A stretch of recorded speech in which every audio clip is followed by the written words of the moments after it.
Let's welcome none other than Soumya Mohanty, MMA India board member and managing director and head of Clients Insights divisions at Kantar. Thank you. And you do a better job than us. You just did a scan and said 85% raised their hand. I was trying to figure out how you did it so fast. No AI, no nothing, no survey, nothing required.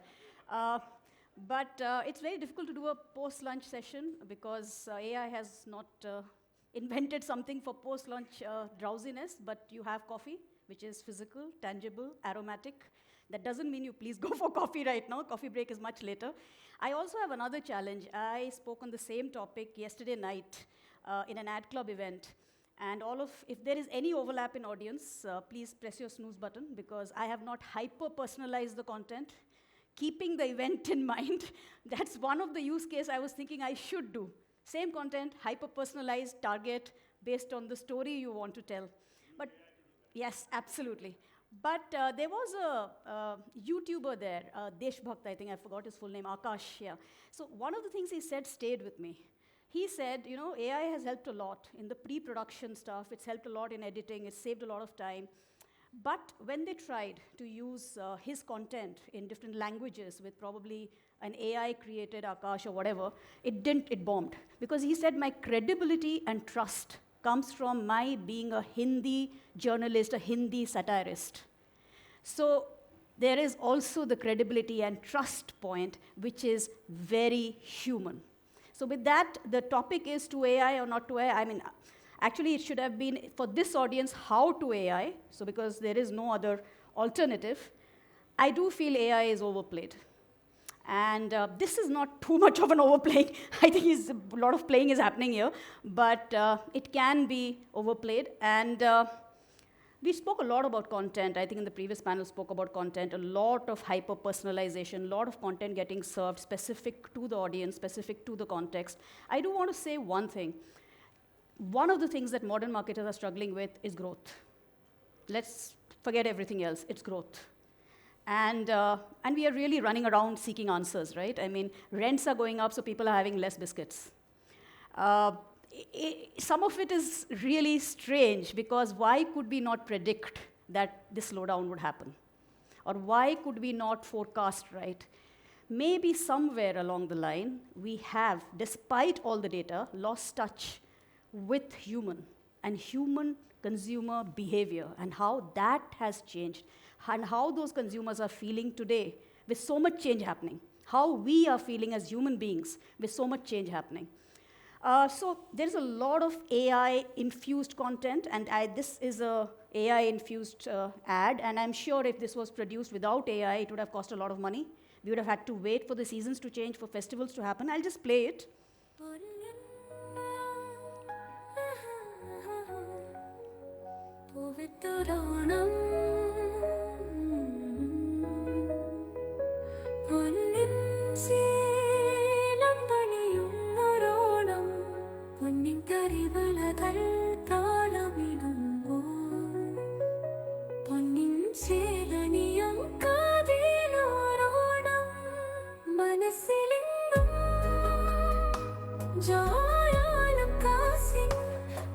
I think you sort of, can you just, okay, the video will play on. I just wanted to make the point. This is an AI-infused, not a fully AI-generated, that's an AI-infused ad. And we did a survey where we have asked consumers, called the media reactions, about their views on AI advertising. And we asked marketers the same question. And you can see the results there.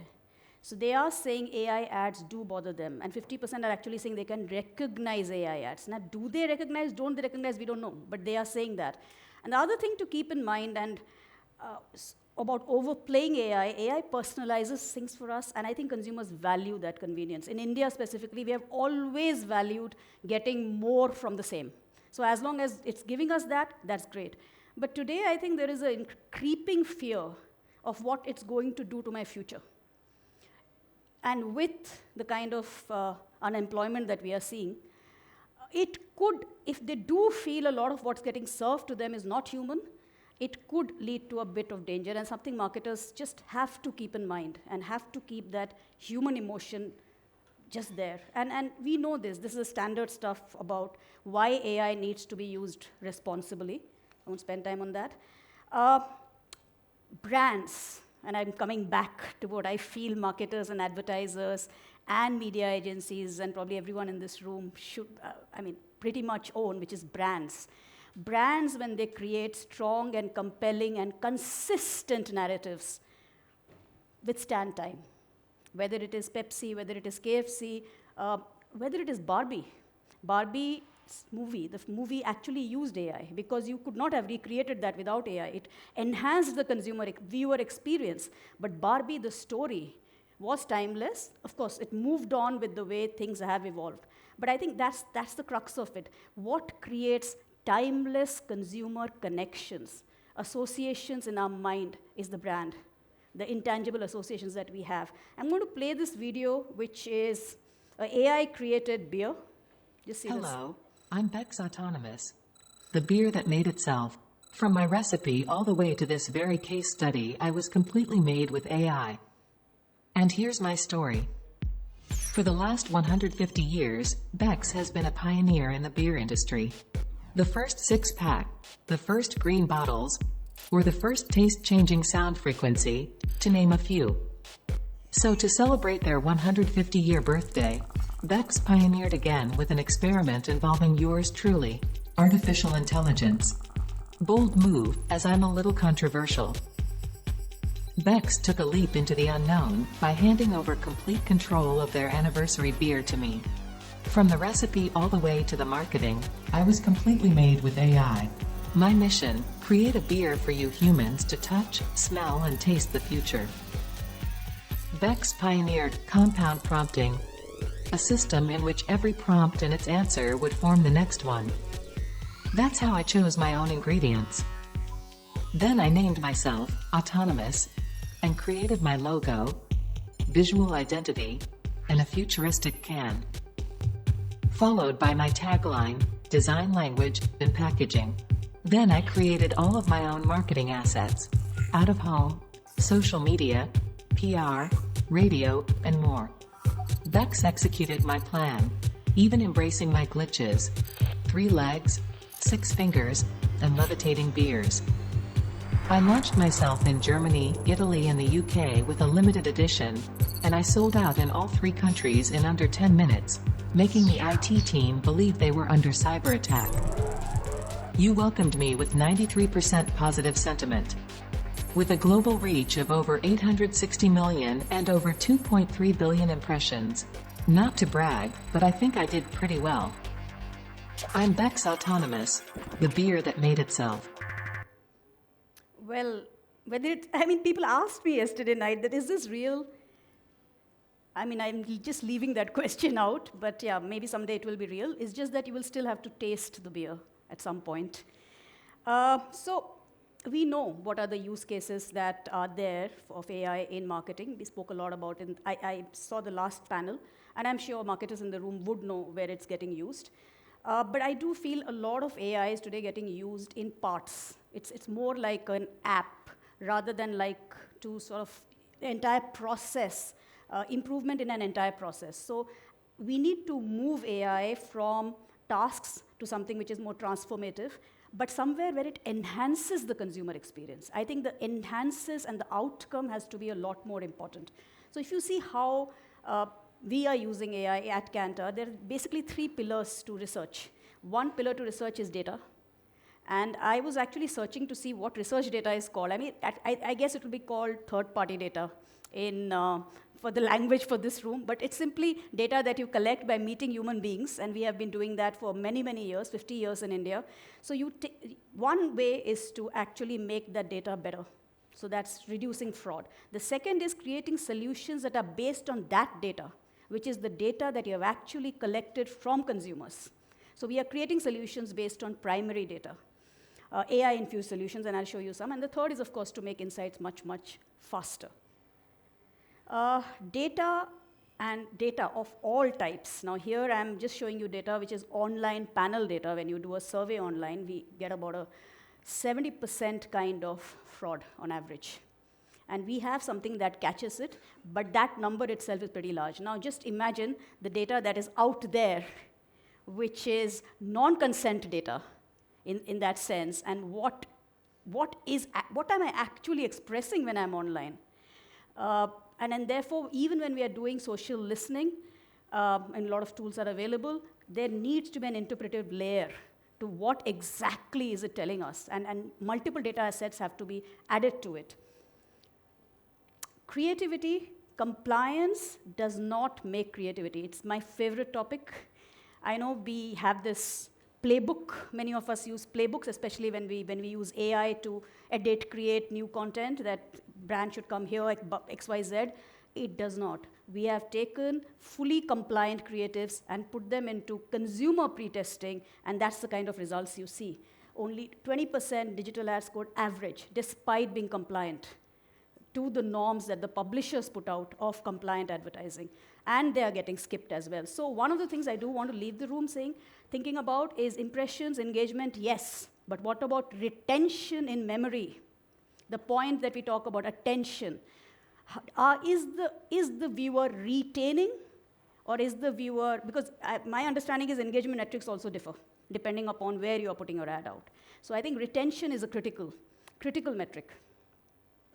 We know about the Apple ad, right? With the one that they pulled back. And one of the backlash on this was the fact that it's somehow saying that it can recreate creativity. And that was the backlash. I don't just see that human intelligence would have said there is something fundamentally wrong in this.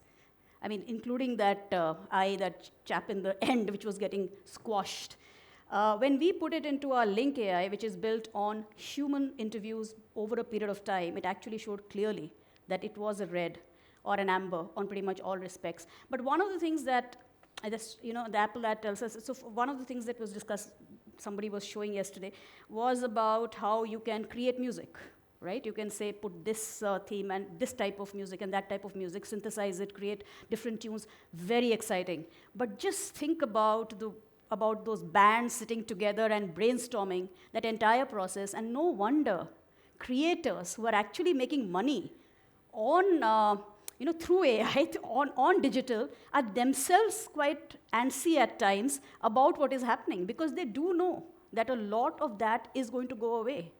And so somewhere that responsibility of where we are using it, because all of us fundamentally will get impacted by it, and all of us are humans, and all of us want to feel purpose and meaning in life, at work.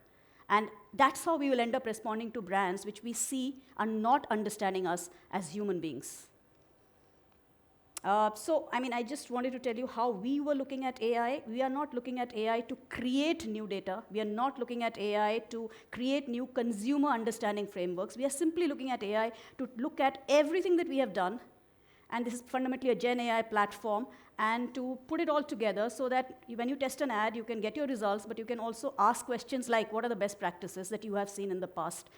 Even when we test advertising, one of the things we try our best to avoid is to say that this is the formula, because you can't truly test creativity. What you can test is for no negatives. Now, those are the advantages when you build frameworks which are based on fundamental human understanding of how advertising works, fundamental human understanding of how brands are built. I think I will avoid showing you that, and I'll show you this on how it works. So you can upload a video. So we use AI a lot. For all that I'm saying, we use AI a lot. So you can upload a video, which is an ad. You can ask a question. Can you summarize this video for me? Standard stuff.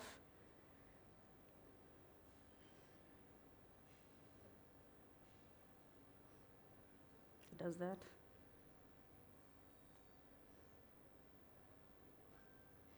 This I have never understood why you need, but fine. Then you can ask, how did this ad perform? In the tests that we have done, it'll tell you how it performed. So it sort of tells you how it performs. Then you can ask, does this ad provide pricing and promotion-related information? It'll tell you whether it did. And these are all tags that we would have put.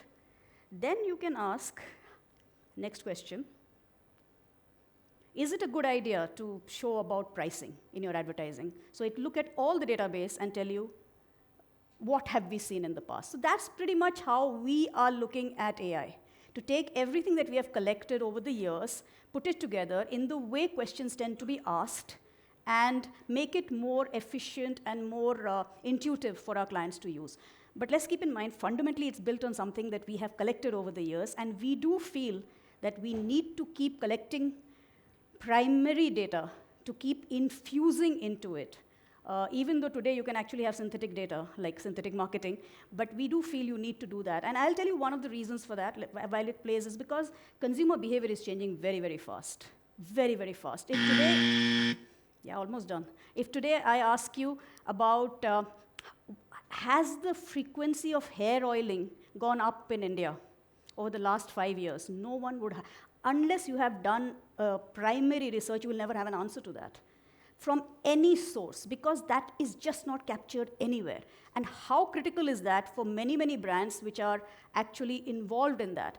And that's why, especially in emerging markets where consumer behavior is constantly changing, it's very important to keep creating data, and critical thinking has never been more important than now. So I'll just end by saying 3 things, which is what we also believe. One is, consider embedding Gen AI across the process, but be clear of the business you are in. We are in the business of insights. So we will use Gen AI to make our insights come to our clients faster and better. But it will not replace the job that we have, which is to create insights and therefore sit on top of this. The second is, you need a culture of testing and experimentation, because many times it does go wrong. And finally, the most important thing, why? Why are we doing AI? It is, it's fundamentally for the outcome. And the interesting point here, which I do want to say, our Kantar alone has 4,000 people on a given day going out to meet people to collect information, right? They do surveys, 4,000 people who come from small towns, who are consumers, because they're doing a slightly better job, I would say, a more educated job than some of the other jobs that are today available. You're giving employment to those 4,000 people. And India is a low-cost labor market. So sometimes the responsibility of how we use AI also lies in what it's going to do to the overall economy. So the ecosystem shouldn't end up making the economy in distress, and we then should not ask questions like, where has the demand gone? So these are probably not questions right now that we can answer, but worth thinking about. So thank you, and that's it from me. Thank you. Thank you, Soumya. May we request you to kindly stay with us on stage. Soumya, 100% applause was there for you. I just like to always put the data points, of course, but ladies and gentlemen, I couldn't have. But with that, ladies and gentlemen, if we could request Ms. Shivani Chopra, Marketing Head, Consumer PC and Peripherals of HP India, to please join us on stage and help us with giving a token of appreciation to our leader, Soumya Mohanty. A warm round of applause for our leadership joining us on stage, and of course, an empowering session from Soumya Mohanty, right here at the 4th edition of Data Unplugged India in New Delhi. Thank you once again.